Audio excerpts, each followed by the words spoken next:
Switch Station 32, back for another video. So this week we got our first Nintendo Direct for the Switch 2. First real Nintendo Direct. And it was about an hour long, but it was because it was normally 45 minutes, but this one was an hour because they had kind of two directs in one. They had the Mario 40th anniversary, and then they had the Nintendo Direct. The Nintendo Direct wasn't the best Direct in the world, but there was a few things that made it really, really cool.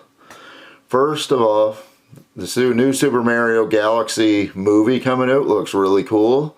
I think everybody's really don't like that. I really liked the first one, and so we're really excited for the second one to come out. Then Super Mario Galaxy 1 and 2 are coming out for the Switch. That right there is, we have all the Mario games, so that's really cool that they announced that. Super Mario Wonder's getting some DLC. Went into the Direct, and the Direct was okay. There was a few games that looked really cool. Dinkum, the farming game. Final Fantasy VII Remake got its official release date, January 26th, so it'd be cool to play that in handheld. Hades 2 got announced. Kirby Air Rider had amiibos announced, which is cool. Dragon Quest VII got announced, and for a 3DS game to be coming to the Switch 2 and getting a remake, that's really cool. Anybody that's into Dragon Quest needs to try that game. Metroid Prime 4 got its release date, December 4th.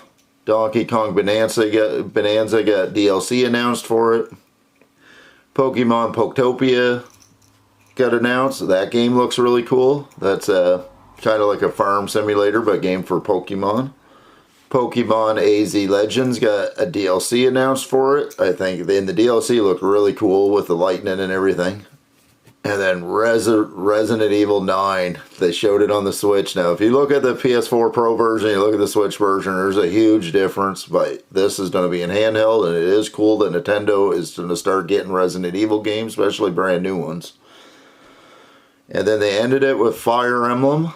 I'm not a big Fire Emblem guy. I'm not huge into the tactics games, but a lot of people will be excited for Fire Emblem.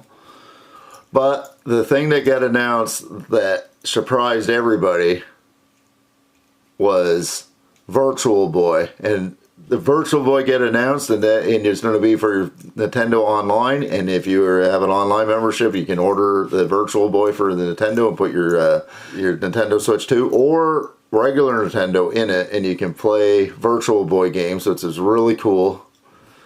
If you try to buy one of them right now, they're crazy expensive, so this is given to people that want to go back and play those games an easier way to get a more affordable way to go back and play that, and nobody saw that coming. Nintendo, this is why people love Nintendo for doing stuff like this. This is stuff that other game companies will not do, and that's all I hear people talk. All the games and cool games and stuff, I don't hear anybody talking about any of that. I only hear about them talking about the Virtual Boy. So they knocked it out of the park with that. That saved this Direct. It had a lot of good games. It just didn't have a new Zelda and a new Mario and that kind of stuff.